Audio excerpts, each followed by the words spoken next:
This podcast is brought to you by the North Dakota Petroleum Foundation. From heating our homes and powering our vehicles to cell phones, clothing, and medical equipment, oil and natural gas makes everyday life better. North Dakota Oil and Natural Gas, advancing the possibilities. Learn more at ndpetroleumfoundation.org.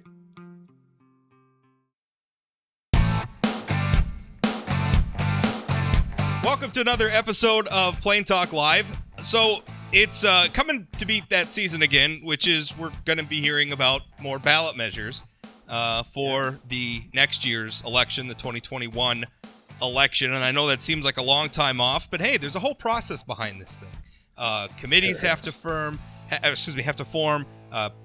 signatures have to be gathered. There has to be a debate. It makes the ballot, and we all talk about it, and then we vote about it. So obviously, coming out of this session, we're probably going to see at least a couple of ballot measures regarding marijuana. But another one that I don't want to say was a surprise, because I first wrote about this weeks ago. But another one that's coming out, and maybe it's not a surprise because we've been debating this topic for a while. And essentially, it's a measure about ballot measures. And what this one would do, and in a moment I'll be joined by my guest, Rick Guion. He is with North Dakota Voters First. Essentially what this one would do is it would do two things.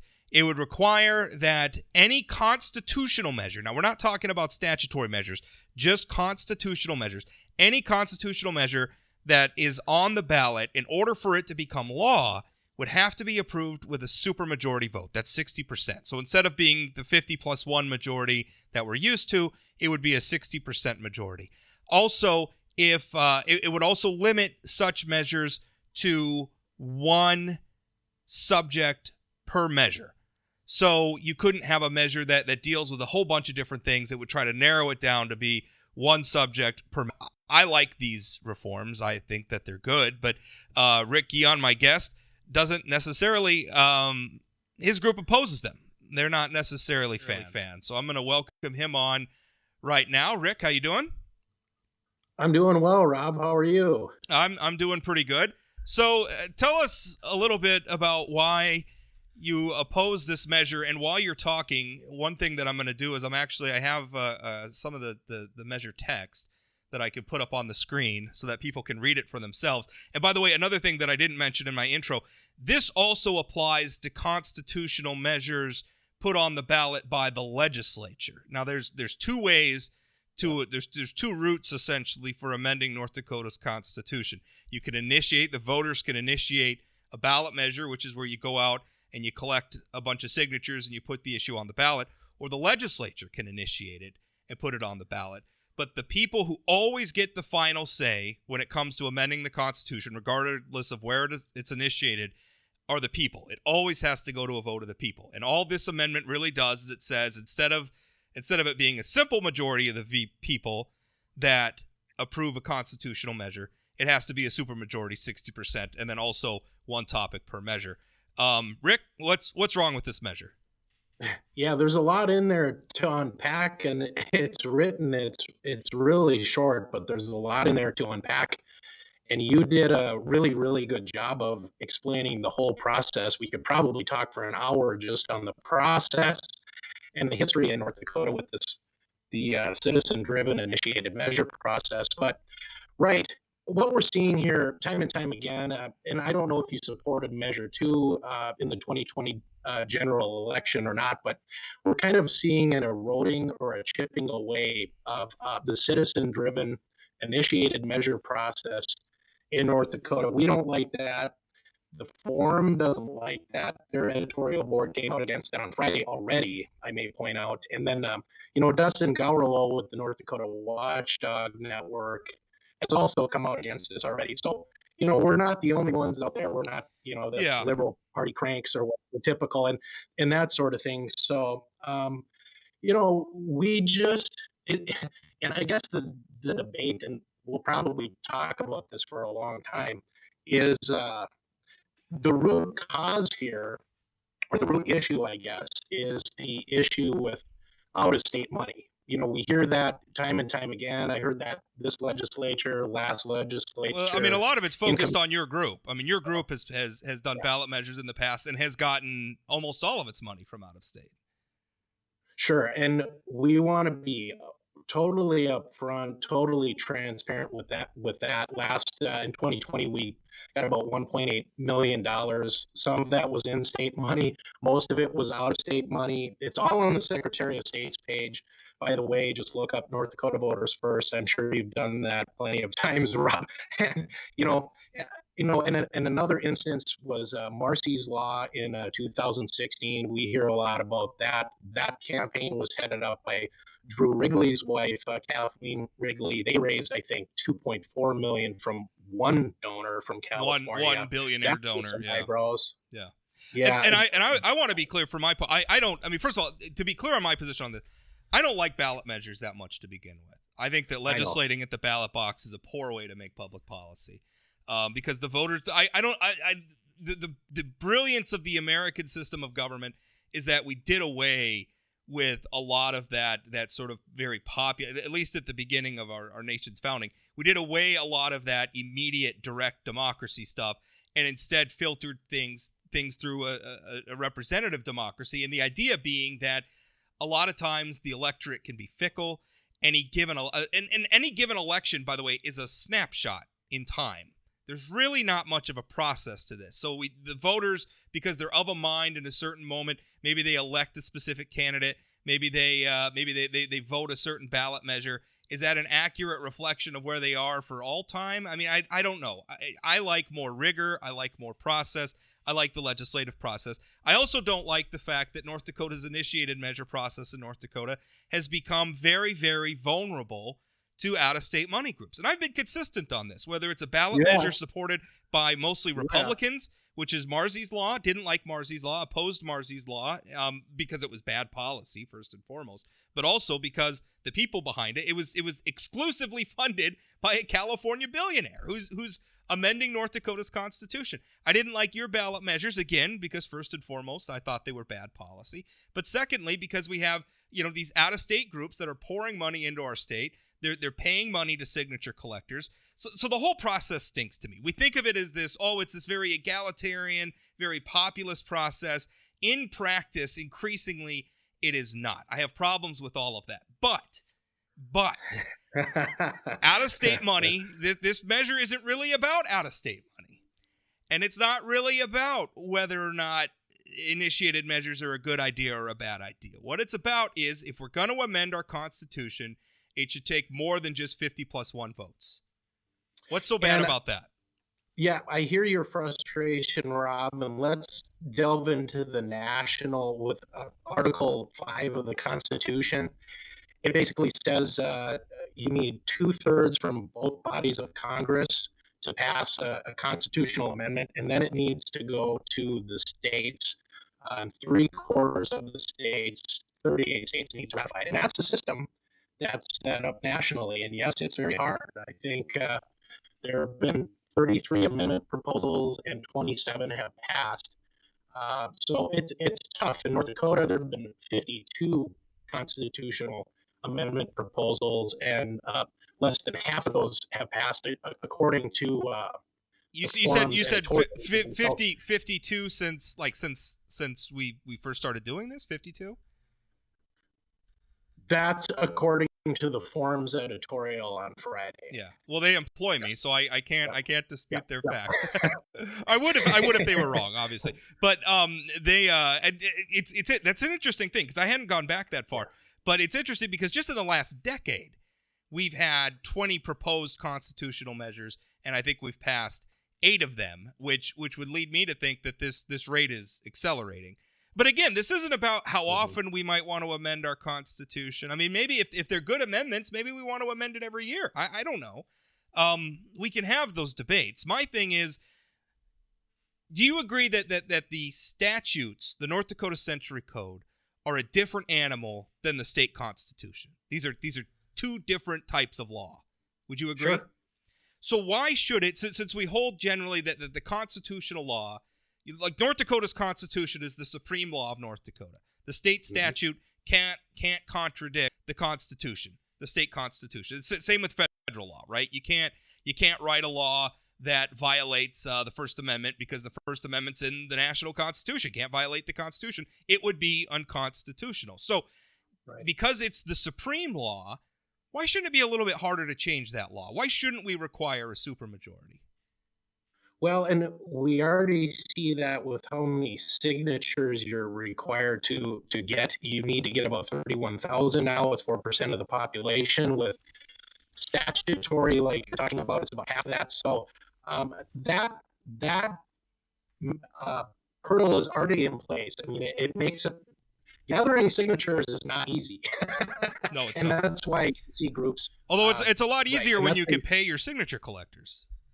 Yep, and in full transparency, our group has done that. Marcy's Law has done that.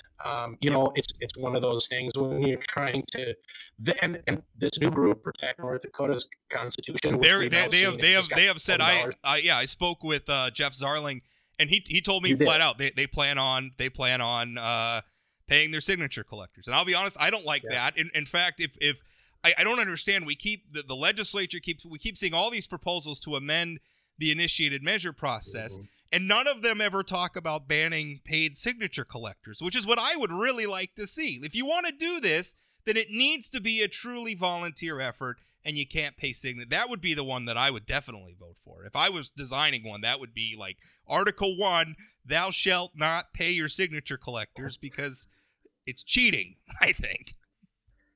Well, and I read your columns a lot, and I did listen to the podcast with Jeff Zarling, and boy, they make a lot of good points. But yeah, at the end of the day, and I said this on News and Views last week too. I was very transparent with what we do. Everything's on the Secretary of State's page, and so a lot of interesting points. I get the frustration. It's the way the system is set up. I think a lot of it too, Rob, is that people are frustrated with the legislature. They're not popular. Some polling I've seen shows that they're frustrated with the legislature not moving. I know on issues, and I know one thing that gives some of the conservative folks heartburn is the Ethics Commission. And again, that campaign had 8 signature gatherers, but at the same time, North Dakota, it's good to have an ethics commission. It makes for better representation, better government, less secrecy, and better accountability to the people. So, I mean, that's the idea. There's all sorts of ethics commission in Washington, D.C. There's all sorts of ethics commissions in Chicago.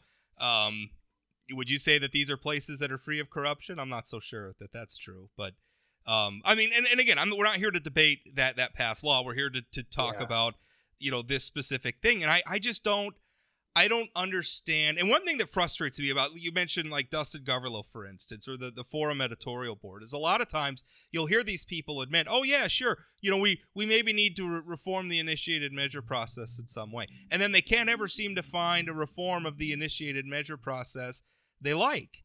I mean, at some point, I don't know. It doesn't get much simpler than this. 60% of the vote to amend the Constitution. What's so bad? But they're asking 60% when they want 50% plus one, a simple majority, and then. Well, but again, that's the rules. That's the rules now. Sure. I think they would love to get more than 60%, but the law is what it is right now. Yeah, and to be fair, Jeff Zarling in that podcast with you said they'd like to get 60%, and also they want. They have 2 subjects in the measure, but they want one. And it all we just hear the out-of-state money argument time and time again.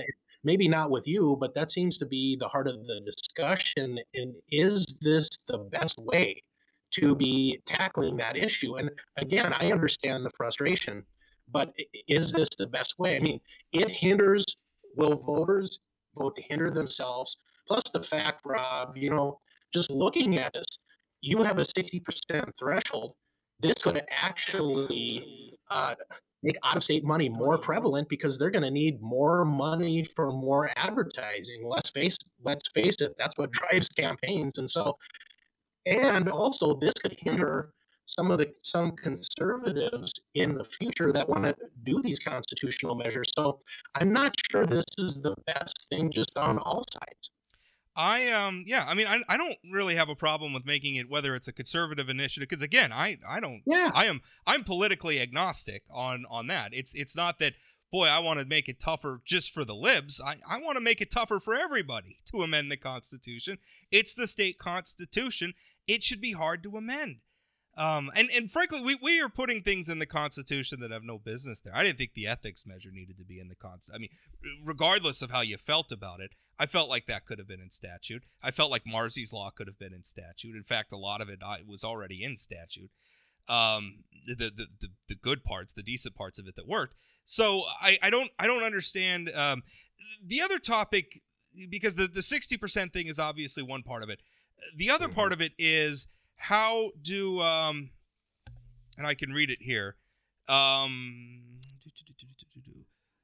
The proposed amendment may not comprise more than one subject, and the Secretary of State may not approve the initiative petition for circulation if the proposed amendment comprises more than one subject. How do you feel about that one? Well, it's interesting because I don't think the one subject is defined as as it should be. I mean, if you look at like voting, for instance, you could have, you know, a bunch of subjects within one subject, but they could go in a million different ways. And this is how I've heard of it from lawyers anyway. And so, is one subject like one umbrella subject, or is it actually just one thing? So again, I feel like I don't know if this is the best measure to address these things, and it just doesn't do a good enough job of defining what a subject is to me. Yeah, I mean, I think that's honestly, I think that is a fair criticism. And I asked Jeff Zarling about that when he was on, and he said that there was, other states that we could look at and other precedent. And I mean, it becomes a difficult thing. Like, for instance, this very ballot measure that we're talking about Mhm. amends two different articles of the state constitution. It amends Article 3 and Article 4. Now, logically, Mhm. that makes sense. I don't think that's nefarious, because No. these sorts of initiated measures are mentioned twice. One is under Article 3, which is powers of the people, which talks about initiating a measure through the collection of signatures. The other one is Article 4, which talks about the legislature. If you're going to amend this part of law, you have to amend it in both places. But because it amends two sections of law, does that make it two different subjects? No, I don't think so. I think it would be more like North Dakota Voters First last measure, where all of a sudden we're implementing jungle primaries, and then we have ranked choice voting, and we're dealing with military voting. I mean, to me, that's multi-subject, and that Yep. becomes difficult. Where I thought that measure was unfortunately confusing, and I think there was a lot in there that we never got a chance to vote on it because the Supreme Court kicked it off the ballot. But to me, that was an example of a multi-issue ballot measure that just shouldn't be. And some of these, like Marzy's Law, was like 20 pages long. I mean, it was really long, and we packed all of that now into the state constitution. So, I think there comes a time where I think that's absolutely fair to say, Mhm.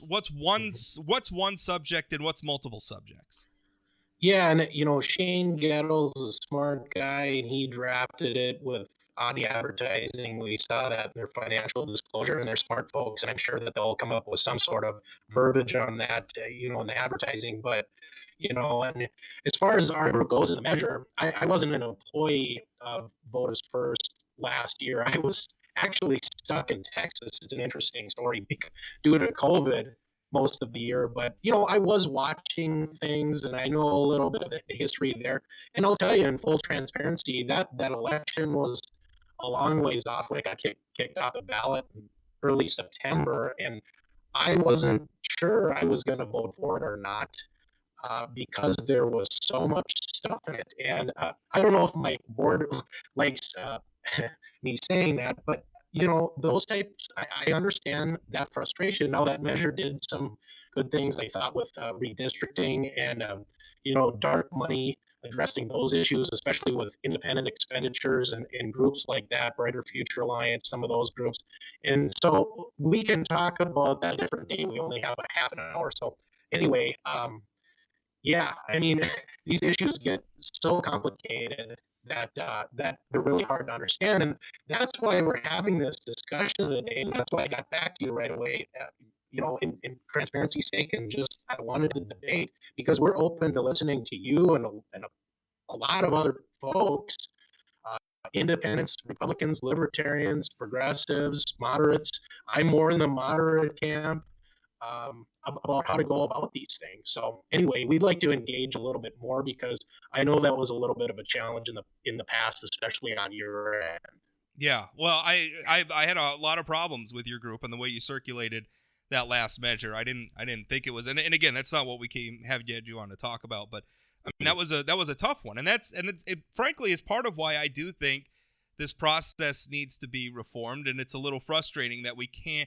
I mean, do you see any part of this process that needs to be reformed? I mean, in your mind, is there anything about initiated measures that we ought to do differently? That's that's a really good question. I mean, the system is in place in North Dakota. It's citizen driven. I don't see a lot of problems with it right now. It's you know, that's a really interesting question. I mean, I guess we agree with Dustin's group that this erodes some of that people-driven initiated measure process, and so I don't think so. I think at Yeah. the heart of the argument here really is the out-of-state money. So that's where we're at. Yeah. It's interesting, and again, I struggle because I know Dustin very well. I've known Dustin for years, and he always tells me that there's things that we ought to reform about the initiated measure process. He just can't seem to name any of them. I am frustrated. To me, I would like to see a brighter, and it's got to be more than just the number of signatures that we collect. I would like to see a Mhm. brighter line between the process for amending the state constitution and the process for amending the statutory. And I'll tell you one thing that has really scared me, and I'm glad we're starting to do some things with the legacy fund, so we have some things in Yeah. place. But for a long time, the legacy fund was a pot of, depending on which moment in time you're talking about, billions and billions of dollars just sitting there with no defined purpose. And what I was afraid of is that we were going to get some plucky billionaire out of Texas or something to pour a bunch of money into the state of North Dakota to say, "Hey, let's write everybody a check." Or let's do this, or pour all the money into this, that, or the other thing, and just come into our state and spend our money for us, with some slick Mhm. campaign. Because, like you said, it can be it can be shockingly easy at times to manipulate the voters if you have enough money. And I think our process was very vulnerable to that. So I like the idea of, hey, let's put in place some safeguards. There's still a process to do this, and you could do it. But if you want to amend the Constitution, it's going to take a little bit more than just a simple majority. It's going to take a supermajority. I don't see what is such a threat to anything, frankly. Yeah, and I think the legacy fund is another one of those things where the initiated measure process worked really well, and I was in full support of that. And I'm sure I'm I going to get a wasn't. call from some of I the wasn't. other friends I after was. this interview. I was not in support of the legacy fund. I don't. Oh, Now that it's here, I mean, we got to use it, and I don't want to cut off our nose to spite our face. But that being said, I'm not necessarily for stockpiling billions of dollars of people's money for no purpose at all. If the government's going to keep our money, then tell us what you're keeping it for and define it for a purpose. So I didn't like that, but it's here, and I guess it's worked out okay. So maybe I was wrong. well, I think you'll see that it'll be really good for infrastructure needs after this session. And I think that's one thing the legislature has done quite well this session is looking at those infrastructure needs. And Governor Murdom's done very well with that too. So, yeah. Yeah, for sure. Well, anything else on this before we let go, Rick? Obviously this is going to be a debate. We're going to be talking about this a whole bunch between now and they have to collect, like you said, over. That's an interesting thing too, that that they're starting this, and right now the number of signatures needed is 26,904, but that's going to go up because we have a census Yeah. number, and I guess it hasn't been applied to the signature requirement yet. But by the time they turn in these, or will have to turn in these petitions to make either the June or the November ballot next year, and Jeff said they weren't sure which ballot they were aiming for at this point. But by the time they turn those signatures in, it's going to be north of 30,000 because it's to amend the Constitution. It's 4% of the census count. Yeah, so 31,000 signatures, no wonder why they're paying signature gatherers. But yeah, that's a lot of signatures. And yeah, as far as our group goes, we're going to be around through the redistricting process this year, which I think could help with a lot of these issues. That could be another thing, with more transparency in government, more openness, more fair representation. I think you might see us pushing. We haven't totally agreed to it yet, but maybe pushing the redistricting committee to maybe do split Senate districts for the House, like in Minnesota. That might be a more fair representation, especially in those really large rural districts like District 39, which could basically be its own state. So those aren't really that revolutionary. Those things could be seen as better representation. So that's kind of looking ahead. That's what we're going to be doing. And our website, North Dakota votersfirst.org. We're on Facebook and Twitter. Shoot us a note. I'd love to call you and talk to you. We want to get your feedback. Rick, thanks for your time. Appreciate it. Yep. Thanks for having me on, Rob. Call me anytime.